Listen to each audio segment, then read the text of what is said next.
మమత రండి. నమస్తే అండి. నమస్తే మేడం. చెప్పండి. నా పేరు మమత అండి. మా అమ్మ వాళ్ళకి మేము నలుగురం అండి. మా అక్కయ్య వాళ్ళందరూ మ్యారేజ్లు అయిపోయాయి. వాళ్ళకి అందరూ మంచిగానే కుటుంబాలు మంచిగానే ఉన్నాయండి. వాళ్ళు మంచి ఫ్యామిలీకే ఇచ్చారు. వాళ్ళు అందరూ ఆనందంగానే ఉన్నారండి. మాకు ఈ అబ్బాయి హరి అనే అబ్బాయి మంచిగా వచ్చాడండి. సంబంధం వస్తే ఇక మంచిగానే ఉన్నాడు కదా అని చెప్పి మ్యారేజ్ చేసేసారండి. మేము కూడా మంచిగానే ఉన్నామండి. నాకు కాలు కింద పెట్టకుండా బాగా చూసుకున్నాడు. నాకు 2 అమ్మాయిలు పుట్టారండి. వాళ్ళకు 5 years ఒకరు, 6 years ఒకరు ఉన్నారండి. ఓకే. మంచిగానే ఉన్నామండి. అంతా బాగానే చదువుకుంటున్నారు. పిల్లలు బాగానే ఉన్నారు. అంత లోపలే మాకు చుట్టాల వాళ్ళది మ్యారేజ్కి వెళ్తున్నామండి. వెళ్తున్న టైంలోనే మాకు కారు గుద్దేసి యాక్సిడెంట్ అయిపోయింది. ఎవరికి? నాకే అయిందండి. ఓకే. అయితే అక్కడ ఇక నాకు వెన్నుపూస బొక్క మొత్తం విరిగిపోయింది. ఇంకా కంప్లీట్గా బెడ్ రెస్ట్ అని చెప్పేశారు వాళ్ళు. ఓకే. అంత లోపలే ఏం చేయాలో అర్థం కాక నాకు ఒక పని మనిషిలాగా ఉంటే కొంచెం నాకు హెల్ప్గా ఉండాలి కదా, పిల్లల్ని నా భర్తని చూసుకోవాలంటే కూడా ఒకరికి ఉండాలి కదా మాకు అని చెప్పేసి ఒకరు కావాలని చెప్తుంటే అంత లోపలే ఒక అమ్మాయి సునీత అనే అమ్మాయిని ఇంకా మాకు తీసుకొచ్చారు. ఇంకా పని మనిషిగా ఇంట్లో మాకు అన్ని బాగా చూసుకుందండి తను. యాక్సిడెంట్ ఎంతకాలం అయింది మీకు? మాకు 2 years అయిందండి. 2 years అయింది. ఇప్పుడంతా సెట్ అయిపోయిందా? బాగానే ఉన్నారా? పర్వాలేదండి. నా పనులు నేను చేసుకుంటున్నాను. అంతలో ఇంకొక అమ్మాయి కూడా ఉంటే నాకు కొంచెం హెల్ప్గా ఉంటుంది కదా అని చెప్పేసి ఒకరిని పని మనిషిలాగా పెట్టుకుందాము. కంటిన్యూగా అవుతుందండి అని తను ఇంకా నాకు బాగానే చూసుకుంది. అన్నీ బాగానే ఉన్నది. నాకు ఒక సొంత చెల్లెలాగా నేను ఆమెను చూసుకుంటున్నాను. నావి అన్నీ ఆమెకు బట్టలు కానీ అన్నీ నేను మంచిగా ఆమెకు అన్నీ కొని పెడుతున్నాము. అందరూ మంచిగానే ఉంది. అంత లోపల తనకు కళ్ళు తిరిగి పడిపోయిందండి. పడిపోతే హాస్పిటల్కి తీసుకెళ్ళాను. హాస్పిటల్కి తీసుకెళ్తే అక్కడ ప్రెగ్నెంట్ అని చెప్పేసి కన్ఫర్మ్ అయిందండి. కన్ఫర్మ్ అయినేసరికంటే అంత లోపల ఆవిడ మీ ఇంట్లోనే ఉండిపోద్దా లేకపోతే వెళ్ళి వస్తూ? లేదండి, మా ఇంట్లోనే ఉండిపోతుంది. ఇక మొత్తం మా ఇంట్లో ఒక ఫ్యామిలీ లాగా చూసుకున్నామండి తనని. భర్త ఉన్నాడు, వదిలేసాడు, బాగా చూసుకుంటలేడు. తను ఒక్కదాన్నే ఉంటున్నానంటే ఇంట్లోనే ఉండి పని చేయడానికి కంఫర్ట్ గా పెట్టుకున్నారు. అవునండి, 24 hours ఇంకా మా దగ్గరే ఉండి ఇంకా మాతోనంటే మా ఫ్యామిలీలో ఒక ఆమె అని చెప్పేసి మేము మంచిగా ఒక సొంత చెల్లె కంటే ఎక్కువ చూసుకున్నామండి మేము. అలానే ఉండిపోయింది. ఒకరోజు ఇలా కళ్ళు తిరిగి పడిపోతే హాస్పిటల్ తీసుకెళ్ళాము. అక్కడికి వెళ్ళేసరికంటే ప్రెగ్నెంట్ అని కన్ఫర్మ్ అయిపోయిందండి. అంత లోపలే సరే అని ఇంటికి వచ్చేసాము. ఇంటికి వచ్చినాక ఇంకా మేము ఈమె భర్త వదిలేసింది, ఇప్పుడు ప్రెగ్నెంట్ అని అంటుందని కొంచెం నేను మీ ఇంటికి వచ్చాక ఎన్ని నెలలకి ఈవిడ ప్రెగ్నెంట్ అని తెలిసింది? 2 years అయిందండి. ఆమె 2 years అయింది. మీకు తెలుసు 2-3 months 2 అంతే అయిందండి. అడిగామండి. అయితే ఆమె ఒక రోజు నేను ఊరెళ్ళేసి వస్తా అక్క అని చెప్పి ఊరు వెళ్ళిందండి. మధ్యలో వెళ్ళింది. వెళ్తున్న టైంలో నేను ఇల్లు అంతా డస్ట్ అయిపోయిందని చెప్పేసి ఇల్లు సదురుతున్నానండి. సదురుతున్న టైంలో ఆమె బ్యాగ్లో నుండి ఇది ఇప్పుడు నువ్వు అడిగితే మధ్య మధ్యలో ఇంటికి వెళ్తున్నాను హస్బెండ్ తో కలిసానని చెప్పింది. తను ఊరెళ్ళాలి అక్కడ అన్ని ఊరుకున్నారు. ప్రెగ్నెన్సీ ఆవిడ ఉంచుకుందండి. అయితే తను అక్కడికి వెళ్ళిపోయింది. వెళ్ళిపోయేసరికంటే నేనేం చేశాను, ఇల్లు సదురుదామా అని టైంలోనే అది అప్పుడే కొంచెం మంచిగా అయినానండి నేను. అయితే తను చూసేసరికి ఆమె బ్యాగ్లో నుండి స్లిప్ పడిపోయిందండి. అది డాక్టర్ గారు స్లిప్ దొరికేసరికంటే అందులో ఆమె హస్బెండ్ నేమ్ ఉండకుండా మా హస్బెండ్ హరి అని ఉంది అక్కడ అనేసి అది చూసేసరికి నేను తనకి అడిగాను, ఏంటి తన హస్బెండ్ పేరు లేకుండా నీది ఎలా ఉంది, ఇది ఏంటి అని మా భర్తని నిలదీసి అడిగే లోపల ఆమె అక్కడి నుంచి వెళ్ళి కాల్ చేసింది. తను మా హస్బెండ్కి అదే టైంలో కాల్ చేసేసరికంటే ఆమె అన్నది, ఈయన అక్కడ ఏం చెప్తున్నాడు, ఇట్లా నా భార్యకు తెలిసిపోయింది, నువ్వు ఇలా అయిపోయింది అది ఇదని ఇంకా చెప్పేసరికంటే నాకు ఇంకా గట్టిగా కన్ఫర్మ్ అయిపోయింది. ఓహో వీళ్ళిద్దరి మధ్యలో ఇదా ఉందా అని చెప్పేసి నేను గట్టిగా నిలదీసే లోపల దాన్ని దాన్ని తీసుకొచ్చిన తర్వాత మీ ఇద్దరి కథ ఏందో నేను చెప్తాను అని చెప్పి ఇక ఊరుకున్నామండి. అంత లోపల ఎక్కడికి వెళ్ళాలో మాకు అర్థం కాలే మేడం. మీ దగ్గరికి వచ్చి చెప్తే మీరేమన్నా న్యాయం చేస్తారని మీ దగ్గరికి వచ్చాం మేడం. ఇంతకు మీ ఆయన ఏమంటున్నాడు? మా ఆయన ఏమంటున్నాడు, అదేం లేదు, ఆమెను బాగానే చూసుకున్నా, నాతోనేం లేదు అని అది అని దబాయిస్తున్నాడు. ఆమె కూడా ఏమి అట్లాంటిది ఏం లేదు అని గద ఇస్తున్నది నాతో. ఇంకా సరేలే. హరి అని పేరు ఉంది కదా, మరి అలా ఆయన పేరేంటి? వాళ్ళ ఆయన పేరు ఏం వేరే పేరు ఉంది అసలు అమ్మ పరమేశ్వర్ ఏదో ఉంది. ఇక మా ఆయన ఏమంటూ నిలదీసి అడిగేసరికి అక్కడ ఇక కొంచెం వెనక అడిగేస్తున్నాడు ఆయన. ఇంకా నాకు అప్పుడు మ్యాటర్ అర్థం అయిపోయి డౌట్ వచ్చింది మేడం, అందుకని తడబడుతున్నాడు, రివర్స్ అవుతుంది నాకు. ఇంకెక్కడ చెప్పుకోవాలో ఎవరికి చెప్పుకోవాలో నాకు అర్థం కాక ఇంకా మీరైతే న్యాయం చేస్తారని మీ దగ్గరికి వచ్చాము. అంటే అసలు ఆమె ఏం కావాలని చెప్పేసి కోరుకుంటుంది? ఆమె ఇంకా ఇక్కడే ఉండిపోతా, నేను ఆయనతోనే ఉండిపోతా అని ఇంకా దబాయిస్తుంది తను. ఇంకా అడిగినాక తెగిచ్చేసింది. ఇంకా యాక్చువల్ గా మొన్నటిదాకా ఏం చెప్పుకుంటూ వచ్చింది, వాళ్ళ హస్బెండ్ దగ్గరికి వెళ్ళింది, మధ్యలో ఏదో కలిసారని విషయం బయటపడిపోయినాక ఆవిడ అన్న మాట ఏంటంటే ఏం చేసుకుంటారు చేసుకోండి, మీ ఆయన అడుగు అన్నట్టే మాట్లాడుతుంది తప్ప ఈయనేమో అంగనాథలాగా సైలెంట్ గా కూర్చుంటున్నాడు. మరి ఇప్పుడు ఈయనేమంటున్నాడో తెలుసుకుందాం. మేడం ఈమె బెడ్ రెస్ట్ లో ఉన్నప్పుడు తినకు నాకు బాగా సేవ చేసింది మేడం, చాలా తోడుగా ఉంది. ఆ ఉద్దేశంతో పని వాళ్ళు అంటేనే అంతే కదమ్మా, తోడుగా ఉండి పనులు చేయడానికి డబ్బులు ఇస్తున్నారు కదా, ఫ్రీగా చేయట్లేదుగా. డబ్బు తీసుకొని సర్వీస్ చేస్తున్నారు, మంచి సర్వీస్ చేస్తుంది, ఇంకో రూపాయి ఎక్స్ట్రా ఇస్తావు, జీవితం ఇచ్చేస్తావా శరీరం ఇస్తావా? లేదు మేడం, తనని చూసా నా ఏమంటారు నా నెలకు కొట్టింది, నా భార్యలకు కొట్టింది. అందుకోసం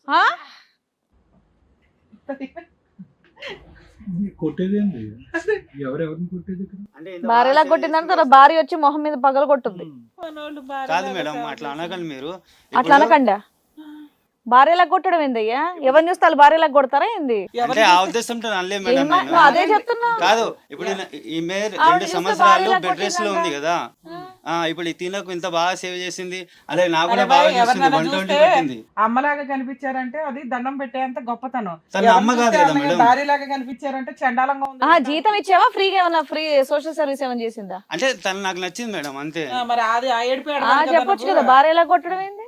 అంటే తను చూసి నా భార్యలో కొట్టిందని చెప్పి. అది ఎప్పటి నుంచి అనిపించడం మొదలు పెట్టింది? ఫస్ట్ నువ్వు క్రొనాలజీ చెప్పు. ఆవిడ వచ్చి 2 years అయింది, ఎప్పటి నుంచి భార్యలాగా అనిపించింది, ఎప్పటి నుంచి పనమ్మలా అనిపించింది? ఒక 1 year బాగా సేవ చేసింది. ఎందుకో ఈ అమ్మాయి కూడా ఉంటే బాగుంటదని ఆ ఉద్దేశంతో నేను.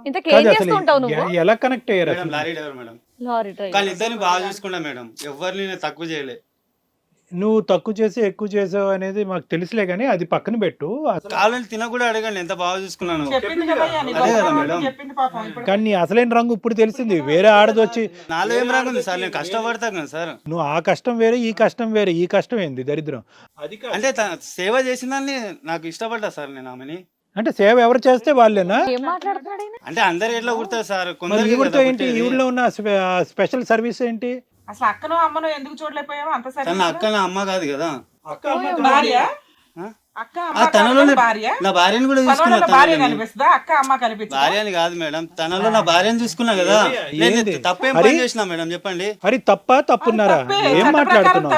తప్పేం చేసినా సార్ మీరే చెప్పండి. నీ భార్య తప్పు చేసినా మీరు ఒప్పుకోండి, నేను ఇప్పుడే జైలుకి వెళ్తాను. నేనే తప్పు చేశాను చెప్పండి. అంటే ఒక అమ్మాయిని ప్రేమించడం తప్ప, అమ్మాయిని పెళ్లి చేసుకోవడం తప్ప, మోసం ఇద్దరు ఆడపిల్లలు ఉన్నారు తప్పే.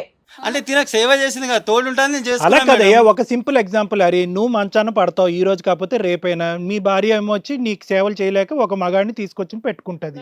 మొదలు పెట్టమంటావా? అవును కూడా ఆ కార్యక్రమం మొదలు పెట్టమంటావా? ఆడేమని పెట్టుకోవాలి, మగాళ్ళు ఎందుకు పెట్టుకుంటారు? ఆడేమని పెట్టుకోవాలి? నువ్వు ముందే చెప్పి యాక్సిడెంట్ చేయించుకుని మంచమే పడుకుంటావు, నాకు ఆడవాళ్ళని పెట్టు పనులకి. అంటే నేను ఎందుకు చేస్తున్నా సార్ అది?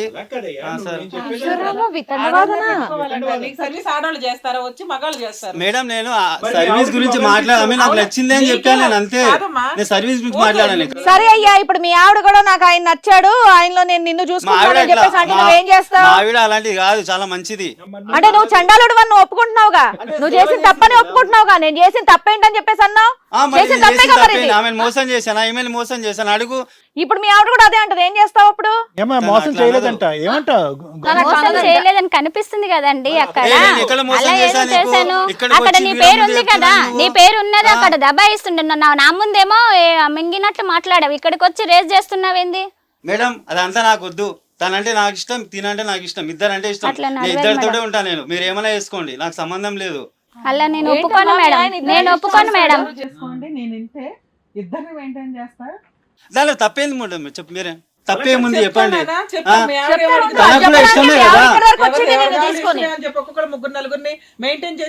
తనకి ఇష్టమే కదా మేడం, తన ఇష్టం అనే తప్పనే పక్కన ఉన్నా కదా నేను.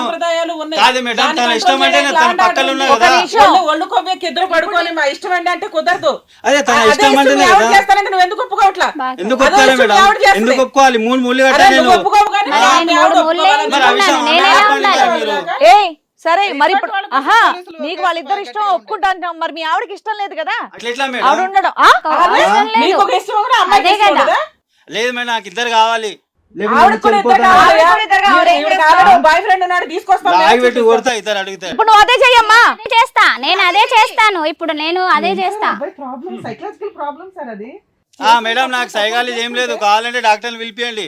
ఇక్కడ డాక్టరే ఉన్నారు, మీకు ఇక్కడే ఉన్నారు డాక్టర్ డాక్టర్. అక్కడ ఏ డాక్టర్ని పిలిపించాలి నీకోసం? ఇంకా ఏమనంటే ఇట్లా అంటారు సైకాలజీ నువ్వు ఆవిడతో ఉండడం అనేది ఆవిడకి తనంటే నాకు ఇష్టం, ఆవిడకి సేవ చేసింది మేడం. నార్మల్ గా ఇది ఒక కాదు నేను ఇంకా చేయలేదా ఎవరిని మేడం? ఇష్టపడకూడదు, పెళ్లి ఒక్కరిని చేసుకుని ఎన్ని ఇష్టపడాలా? సంవత్సరాలు? ఇప్పుడంటే ఒక 2 years అయింది అంతే. అట్లా ఎట్లా నాకు తిను కావాలి తను కావాలి, నాకు ఇద్దరు కావాలి. ఓ హలో, ఇప్పుడు మీ ఆవిడకి ఆవిడ ఉండడం అనేది ఇష్టం లేదు, ఏం చేస్తావు? లేదు నాకు అంత సంబంధం లేదు మేడం, నాకు ఆమె కావాలి ఈమె కావాలి, ఇద్దరు కావాలి. ఇప్పుడు ఈవిడకి ఆవిడ ఉండడం అనేది ఇష్టం లేదయ్యా, అప్పుడు ఏం చేస్తావు? ఇప్పుడు ఈమె ఆరోగ్యం బాగాలేదు మేడం, అట్లా నేను నడి మధ్యలో వదిలే నేను. సింపుల్ గా తెలుస్తున్నాడు కదా ఇప్పుడు. లేదండి. నువ్వు ఒకటి మేము ఎంత అరిచినా కూడా బాధ నీది, అర్థమైందా? బాధ నీది. ఆయన చూడు ఈమె ఒంట్లో బాగాలేదు, సేవ చేయడానికి ఆవిడ కావాలి, ఈవిడ కావాలి, ఆవిడ కావాలి. అతనికి సైంటిఫిక్ గా కౌన్సిలింగ్ చేయడానికి కూడా అవ్వదు. సార్ నాకు అంతా బాగానే సార్, మీరు మధ్యలో ఇట్లా అనకండి సార్. కౌన్సిలింగ్ అంటే ఇప్పుడు నువ్వు మాట్లాడకపోతే ఎవ్వరూ మాట్లాడరు. లేదండి, ఇప్పుడు నాకైతే ఇప్పుడు నేను ఆమె అయితే రావడానికి వీలు లేదు. ఒకప్పుడు వస్తే ఏం చేస్తావు? అతను ఇద్దరు కావాలండి. రానియనండి, నేను ఇంట్లోకి ఎందుకు రానియను, రానియవు? నేను ఎందుకు రానియవు? రానియను. సేవ చేసినంత ఎందుకు మాత్రాన రానియవు? మరి ఆమెకు ఎందుకు నెల పెళ్లి నెలకు చేసుకున్నావు? సాలరీ ఇచ్చినాం అమ్మా కదండి, ఇక్కడ మాకు చెప్పడం కాదు. జీతం ఇచ్చాం కదా, దానికి ఇంకా అయిపోయింది అక్కడ కదా. చెప్పమ్మా, అక్కడ చెప్పు. జీతం ఎందుకు ఇచ్చేసాం రావాలి కదా, చెప్పు. అవసరం లేదు. ఆమె ఎందుకు రావద్దు అవసరం లేదు? అక్కడికి, పెళ్లి ఎందుకు ఇక్కడ చేసుకున్నావు? రావద్దు. పిల్లలు ఎందుకు కన్నావు? కన్నము పిల్లలు కాదు, కన్నప్పుడు ఎందుకు నువ్వు కన్నావు? నాతో నువ్వెందుకు అలాంటిదప్పుడు? చేసుకున్నావు అది నేను తప్పు అడగాలి నువ్వు ఫస్ట్. చేసినావు. నేను నేను అడగాలి కాదు. నిన్ను, పెళ్లి ఎందుకు ఏం తప్పు చేసుకున్నావు? చేసిందయ్యా? ఏం తప్పు చేసినా నా చూపి మరి అక్కడ నేనే తప్పు proof. చేసినా చెప్పు, చూపి మళ్ళీ అక్కడ ఇంటికి కళ్ళ వచ్చినావు ముందు నువ్వు. కనిపిస్తుంది కదా, కళ్ళ ముందు కనిపిస్తుంది అక్కడ ఆమె ప్రెగ్నెంట్ ఊరుకో, చేసి ఏం ఉన్నది అక్కడ. ఏం మాట్లాడుతున్నావు? మాట్లాడుతున్నావు? కొంచెం ఇప్పుడు తెలివి DNA ఉందా నీకు? కాదు, ఇద్దరి మధ్యలో అక్కడ తెలివి సడవి ఎవరికి అది ఉంది ఉందా? అక్కడ, ఇంకా ఎవరికి నన్నే తెలియదు? దబాయిస్తున్నావా పిల్లలు నువ్వు? కనలేదు కదా సార్ మరి. పిల్లల్ని కన్నావు కదయ్యా, మరి ఇంకొక ఆవిడతో సంబంధం పెట్టుకోవాలని నీకెలా ఎలా అనిపించింది? అనిపిస్తుంది? బుద్ధి ఎందుకు లేదా? పెట్టుకున్నా మేడం? ఆమెకి యాక్సిడెంట్ అయింది కదా పెట్టుకున్నా.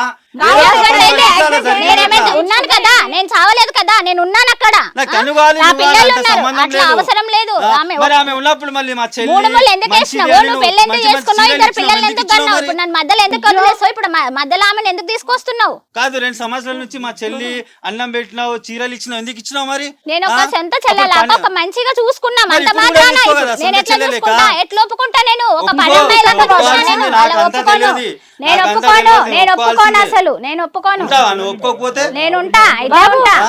ఒక్క నిమిషం, ఏ అందగత్తె గురించి మీరు ఇంత పోట్లాడుతున్నారు? ఒక్క నిమిషం అందగత్తె నీ పిలిచి చూద్దాం. పిలవండి. వామ్మో, ఇంత ఫైట్ చేస్తున్నాడు ఏంటి? ఇంటికి వచ్చి చక్కగా పనిచేసే వాళ్ళ గురించి. చెప్పండి సార్, పేరు చెప్పండి. ఆమె పేరు సునీత అండి. న్యాయం లేదు, అతను అనుకున్నదే న్యాయం, అతను అనుకున్నది అంతే, నేను అనుకునేదే న్యాయం. అంటే ఎలా మీరు- మరి ఫస్ట్ మీరు నుంచి చెప్తే ఇంతేనా? వినాలి ఇప్పుడు ఇలా ఇక్కడ. తయారయ్యాడు ఈయన. మధ్యలో అండి నాకు యాక్సిడెంట్ అయినప్పటి నువ్వు నుండి ఇలా మాట్లాడకు తయారయ్యాడు మధ్యలో, బాగా. అర్థమవుతుందా? నేను మాట్లాడతా ఇప్పుడు, నాకు ఎందుకు న్యాయం కోసం మాట్లాడతావు? వచ్చిన ఇక్కడ, నేను న్యాయం కోసం వచ్చిన కాబట్టి నేను మాట్లాడతా. నేను ఏం తప్పు చేయలే నీలాగా.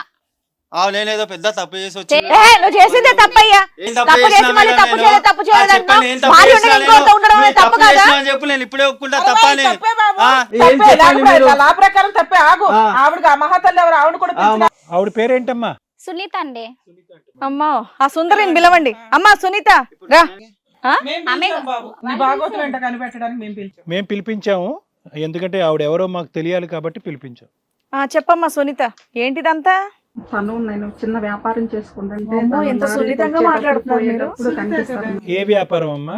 చిన్న టీ కొట్టు పెట్టు. అంతేనా? ఇంకేమైనా కొట్టు పెట్టారమ్మా? సార్ ఏమనకండి సార్, నవ్వకండి అట్లా. సరే అదే లే, ఓయ్, వ్యాపారం మేము ఏంటో ఎట్లా తెలియాలి ఉండాలి? కదా. నువ్వెవరు decide చేయడానికి? ఏ వ్యాపారం అని నీకు అడిగా? నచ్చినట్టు నువ్వు ఉంటావు, మేము మాట్లాడకూడదా? ఏ వ్యాపారం వాళ్ళు తెలుసుకున్నావా? తెలుసుకోవాలి కదా, మేము ఎట్లా ఎందుకు మాట్లాడతాం? వెళ్తున్నావు? నువ్వు చెప్తావేంటి?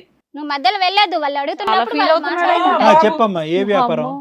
చిన్న టీ కొట్టు పెట్టుకున్నాను సార్. ఉమ్, తను వచ్చేటప్పుడు పోయేటప్పుడు అక్కడ ఆపి టీ తాగేవారు. ఉహు. చాలా డల్ గా అనిపించేవారు. ఏది ఈ వ్యాపారం అనేది వీళ్ళ ఇంట్లోకి పనమ్మాయి కింద రాకముందేనా? రాకముందు ఓహో, ఓకే ఓకే, అదమ్మా. Right right, okay. ఆ టీ తాగేవాడు. ఆ టీ తాగేవాడు, కాసేపు కూర్చునేవాడు పక్కన, చాలా డల్ గా ఉండేవాడు. మీదేంటమ్మా, మీ హిస్టరీ ఏంటి? మీరెవరు? మీకు ఎంతమంది పిల్లలు? మీ భర్త ఎక్కడ? నాకు పిల్లలు లేరు కానీ మా ఆయన వదిలేశాడు సార్. ఎన్ని సంవత్సరాలు అయిందమ్మా వదిలేసి? 4-5 సంవత్సరాలు. ఓకే. చెప్పమ్మా. చాయ్ తాగటానికి వచ్చేవాడు. అప్పుడప్పుడు టీ తాగా పక్కన కూర్చొని చాలా డల్ గా ఉంటే, ఏంటి సార్ అలా ఉన్నారు ఏంటి అంటే, మా ఆవిడకి ఇట్లా అయినారు ఆయన ఒక్కడిని అడిగావా ఇలా చాలా మందిని అడిగావా ఆయన వాళ్ళ కష్టాలు? అంటే చాలా మంది కొంచెం మంచిగా మాట్లాడే వాళ్ళు చెప్పుకుంటారు మేడం, వాళ్ళ కష్టాలు చెప్పుకుంటారు. బాగా చెప్పుకున్నారు. మా ఆవిడకి ఇలా అయ్యిందని చెప్పాడు. ఆయనని చెప్పారు, ఇంట్లో చూసేవాళ్ళు లేరు. కొంచెం హెల్ప్ చేసేవాళ్ళు లేరు, ఏంటి నాకు ఉమ్. అసలు ఏం చేయాలో అర్థం కావట్లేదు అని చెప్పుకొస్తూ ఉండేవాళ్ళు. సడన్గా ఒకరోజు ఇట్లా మా ఆవిడకి సేవ చేయాలి, నీకు ఇష్టమైతే మా ఇంట్లో ఉండు, మా ఆవిడకి సేవ చేయి, నీకు అన్ని మంచిగా చూసుకుంటాను, ఏ ఇబ్బంది లేకుండా అని చెప్పారు. టీ కొట్టు అదే అక్కడ దుకాణం క్లోజ్ చేసి ఇక్కడ ఆపేసావా? దుకాణం ఓపెన్ చేశాను. ఓ అంత నువ్వు సంపాదించేంత స్థాయికి జీతం ఇస్తానాడా లారీ డ్రైవర్? అంటే జీతం అని కాదులే కానీ సాటి మనిషికి మంచిగా లేదు కదా అమ్మా వచ్చాను సార్. మీ పని మానుకొని వచ్చారు. వచ్చేసాను నా. తర్వాత ఏమైందమ్మా? తర్వాత తను అసలు సో అంతకు ముందు వాళ్ళ ఇంట్లోకి వెళ్ళక ముందు చాయ్ వరకే మీ సంబంధం, అంతే అంతేనా? అంతే. ఓకే, చాయ్ వరకే, రైట్. తర్వాత అంతవరకే. తను చేస్తా ఉన్నాను, ఒక సంవత్సరం అయిపోయింది, పని చేస్తున్నాను, పిల్లలు చూసుకుంటున్నాను, తనకి మంచిగా చూసుకుంటున్నాను. అనుకోకుండా ఒకరోజు తనే నా గదిలోకి వచ్చారు. అంటే ఇట్లా ఆ అమ్మాయికి అలా ఉంది కదా, బాగాలేని మనిషి, ఆ అమ్మాయికి అన్యాయం చేయకూడదు అంటే, లేదు నాకు ఎలాంటి సుఖం లేదు కదా, నువ్వంటే నాకు ఇష్టం, నీకు ఏ అన్యాయం చేయను, తనకు కూడా అన్యాయం చేయను, అరవకు గోల్ చేయకు అని అన్నారు. ఓ నువ్వు అక్కడ కూడా సేవ చేసావు. నువ్వు తప్ప అనిపించలేదమ్మా మరి నీకు? మంచం మీద పడున్న ఒక భార్యని వదిలేసి నీ దగ్గరికి రావటం అనేది తప్పని అనిపించలేదా? ఒకప్పుడు నీకు అదే పరిస్థితి ఏర్పడి మీ ఆయన చేస్తే తప్పు అనిపించింది కానీ గోల్ చెయ్యకు, నాకు ఆపరం పోయింది, మరి తను కూడా పేషెంటే కదా, తనకి ఏదన్నా అయిపోతే తను నాకు కావాలి, తనంటే నాకు చాలా ఇష్టం అని చెప్పారు. అందువల్ల నేను ఏం అనలేకపోయాను. మరి తప్పు కంటిన్యూ అయిందమ్మా తర్వాత కూడా? అవును సార్. ఇప్పుడు నువ్వు ప్రెగ్నెంటా? అవును సార్. ఎన్నో నెల? 6 నెల. అంటే ఇది కూడా అనుకునే ప్లాన్డా? అంటే ప్రెగ్నెన్సీ అనేది పిల్లలు కానీ ప్లాన్ కాదు సార్, అనుకోకుండా జరిగింది. పెళ్ళయింది, మా ఆయన దూరం అయ్యారు, నాకు పిల్లలు లేరు కనుక నాకు బిడ్డ ఉంటే బాగుండు అనిపించింది. నీ అవసరం నీది, అతని అవసరం కాదమ్మా, నువ్వు నీకు షెల్టర్ ఇచ్చిన ఒక ఇంట్లో ఆ అమ్మాయి మంచం మీద కూర్చొని నిన్ను ఒక అక్కలాగా చెల్లిలాగా చూసుకుంటే సొంత అక్క కంటే ఎక్కువ చూసుకున్నాగా, చెల్లెలాగా చూసుకున్నా. పుణ్య కార్యం ఇది. మళ్ళీ అందులో నీకు తోడు కోసం ఒక పిల్లని కదమ్మా. కంటారు, పిల్లనో పిల్లోనో. నీ అవసరం గురించి పిల్లని కన్నావు, మేడం చెప్పినట్టు అతని అవసరం తీర్చావు, మరి ఈ నా అమ్మాయికి ఏం పరిస్థితి చేస్తున్నావు? ఏంది? నీకు ఎంత నీకేం అన్యాయం చేసినా నేను నీకు అంతకన్నా మంచిగా చూసుకున్నా, నీకు ఒక సొంత అక్కలాగా చూసుకున్నా, నాకు ఇంత అన్యాయం చేయడానికి నీకు మనసు ఎలా ఒప్పింది నీకు అసలు? అన్యాయం చేయడానికి మిమ్మల్ని వదిలేయమని చెప్పట్లేదు కదా, నేను ఆహా. ఉంటానని చెప్తున్నా. ఏ పక్కన ఉంటావమ్మా? ఆల్రెడీ పక్కనే ఉన్నావుగా. నాకు ఎలాగో తోడలేరు కాబట్టి నాకు బిడ్డ కావాలి. అది కాదే మరి నీ మొగుడు దగ్గరకు వచ్చి నేను అదే చేస్తే నువ్వు ఊరుకుంటావా? అది చెప్పు ఫస్ట్ నాకు. ఒకవేళ ఉంటే గనక ఎట్లా ఉంటుంది అసలు? నెత్తి మీద పీకేది ఎవడు లేడు కాబట్టి అందుకే అట్లా విరమిగిపోతుంది. ఇట్లా ఎంత మంది జీవితాలతో ఆడుకుంటున్నావు. ఇప్పుడు వరకు నువ్వు సన్నివేశం చూడలేదు. హరి ఎలా మాట్లాడాడో తెలుసా? ఎంత గర్వంగా మాట్లాడాడో తెలుసా? నువ్వంటే సాఫ్ట్ గా దూవుతున్నావు కానీ అతను ఎలా మాట్లాడాడో తెలుసా? నా జీవితం నేను ఎలా బతుకుతాను, నాకు ఏ లెక్క పత్రం లేదు, ఇద్దరిని చూసుకుంటాను, ఇద్దరిని పక్కన పెట్టుకుంటాను అని అంటున్నాడు. అట్లా మాట్లాడలేదు సార్. మీ ఇద్దరిని పెట్టుకుంటాడు, మూడో దాన్ని కూడా తీసుకొస్తాడు. ఇప్పుడు రేపొద్దు నీ నడ్డి ఇరిగింది అనుకో, నువ్వు మంచం పడుకున్నావు అనుకో, ఆవిడ పక్కన ఇంకో లారీ మీదకి వెళ్తాడు, అక్కడ భోజనం చేస్తాడు, అమ్మ నా బండి ఎక్కుతావా వస్తావా అంటాడు. అప్పుడు 3 ఉంటారు, 4 ఉంటారు. ఇక్కడ ఒక చిన్న విలేజ్ తయారవుతుంది అనమాట, ఒక ఊరు. అలా ఏం ఉండదు సార్, అలా ఉండే పని నేను ఫస్ట్ అలాగే నమ్మినా, ఎంత మంచోడో నా భర్త అని. మంచిగా ఉన్నవాడు 2 సంవత్సరాలకే ఇగో ఈ కథ వేసి కూర్చున్నాడు. ఇంకోసారి పని అయితే మీకు మంచులో ఉన్నప్పుడు మిమ్మల్ని వదిలేసేవాళ్ళు కదా, ఇప్పుడు నన్ను అయ్యో ఇవిడేంటి ఇంత సాఫ్ట్ గా ఆ, సింపతిగా చూడు. మాట్లాడుతుంది? చేసిన అమ్మ కాదమ్మా, తప్పమ్మా. at the end of the day అలాంటప్పుడు ఒకే ఒక పెళ్లిగా point, ఆహా అతని చేత నేను తల్లి కాబడాలి, నాకు ఒక బిడ్డ కావాలి అని అనుకున్నావు. ఇక్కడ ఆ అమ్మాయి జరిగినటువంటి అన్యాయం కాస్తంత కూడా నీ కళ్ళలో ఎందుకు కన్నీళ్ళు వస్తున్నాయి నాకు అర్థం కావట్లేదు. ఈ రోజు నీ గురించి నువ్వు జాలి పడుతున్నావా? కాదయ్యా, ఆవిడ గురించి జాలి కాదమ్మా. పడుతున్నావా? ఆహా మీ ఆయన వదిలేసాడని చెప్పేసి అన్నావు, నీకు బిడ్డ కావాలని చెప్పేసి అన్నావు. అలాంటప్పుడు పెళ్లి కానీ ఇంకొక అబ్బాయిని చూసి పెళ్లి చేసుకోవాల్సింది కదా. పెళ్ళైన వాడిని ఆల్రెడీ వాళ్ళకి 2 పిల్లలు కూడా ఉన్నారు. నేను కావాలని తప్పు చేయలేదు. ఒకసారి చేశారు, తర్వాత కంటిన్యూ తర్వాత అయ్యారు. వదిలేయొచ్చు కదా. తర్వాత ఒకసారి తెలియక బిడ్డ తప్పు కావాలి చేసావు. అంటే ఇంకో పెళ్లి చేసుకోవాల్సింది. ఇంకొక అక్కలా పెళ్లి చూస్తున్నాడు చేసుకొని కదా, పెళ్లి ఎక్కడన్నా చేసేది కదా. ఉండాల్సింది. నాకు 2 పిల్లలు, నా జీవితం ఖరాబ్ చేయడానికి నాకు వచ్చిన అతను అరవద్దు అన్నాడు, నువ్వు నోరు మూసుకున్నావు, అతను కంటిన్యూ అయిపోయాడు.